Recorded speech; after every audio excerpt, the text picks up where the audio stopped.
가피풀 말씀 테마. 욱할 때는 어떻게 하면 좋을까? 화가 나는 상황에서 화를 안 내기는 힘들다. 횡단보도 앞에 서 있는데 누군가 다짜고짜 따귀를 때렸다고 치자. 화가 나는 게 정상이다. 보호 본능이 있기 때문이다. 나를 보호하기 위해서, 내 영역을 보호하기 위해서다. 누군가 나를 건드리거나 상처를 주면 본능적으로 화가 난다. 분노라는 것은 부당함에 대한 조건 반사이다.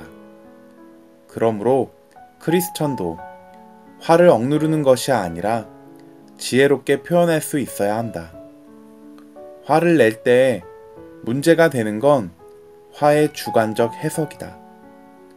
나를 무시하나? 나를 우습게 여기나? 이런 감정이 포함되면 화가 증폭된다. 우리나라뿐만 아니라 전 세계적으로 교통체증은 짜증날 정도이다.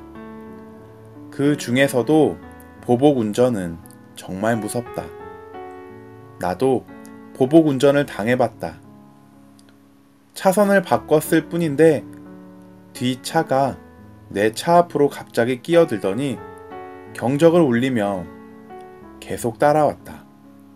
신변에 위협을 느낄 정도였다. 마음이 단단하고 덜 예민하면 상처도 덜 받는다. 주변에 누군가가 화를 잘 낸다면 상처를 잘 받는 사람이구나 라고 생각하고 불쌍히 여기라. 성경을 보면 예수님도 화를 내셨다. 성전에서 장사하는 사람들을 보고 물건들을 던지며 분노를 표현하셨다. 아니, 예수님이 어떻게 이런 행동을 하실 수 있을까? 라고 생각할 정도다. 예수님도 인간과 똑같이 풍부한 감정을 가지고 계셨다. 맹인을 보고 불쌍히 여기셨고 죽은 나사로의 무덤 앞에서 눈물을 흘리셨다. 화를 낸 후에 나는 정말 부족한 인간이야. 또 화를 내다니. 누가 보면 뭐라고 하겠어. 라고 무조건 자신을 탓하지 말라. 물론 화를 자주 낸다면 그 이유를 꼭 살펴보아야 한다. 하지만 예수님도 화를 내셨다는 사실을 기억하자. 용서할 수 없고 인정할 수 없고 납득할 수도 없는 상황이 누구에게나 찾아온다. 화가 났을 때 가장 먼저 자신에게 물어보라. 지금 화내는 이유가 정당한가?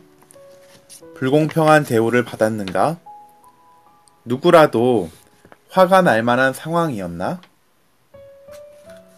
그런데 묻고 생각할 여유도 없이 욱할 때는 어떻게 하면 좋을까?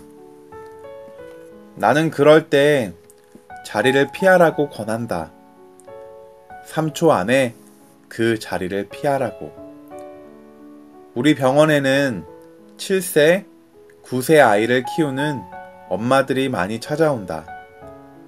평상시에는 아이들이 예쁜 짓을 많이 한다. 그러나 잠깐이다. 대부분의 아이들이 로봇이 아니다 보니 엄마가 원하는 대로 움직이지 않는다. 밥 먹고 씻으라고 하면 자꾸 딴짓을 한다. 엄마의 속이 부글부글 끓는다. 그러면 별것도 아닌 일에 쉽게 폭발한다. 그럴 때는 자리를 피하여 자신을 돌아보라. 내가 피곤한가? 화내는 이유는 정당한가? 다른 엄마들도 이렇게 화를 내나? 아이가 그만큼 잘못한 것인가? 하지만 자리를 피하지 못하고 결국 화를 냈다면 반드시 아이들에게 사과해야 한다. 아까 엄마가 너무 심하게 화를 낸 것 같아. 미안해. 다음에는 네가 이렇게 해주면 참 좋겠어. 사과와 화해의 시간을 꼭 가져라. 그러면 이미 엎질러진 물이지만 회복할 수 있다. 가피풀 말씀 테마. 욱할 때는 어떻게 하면 좋을까?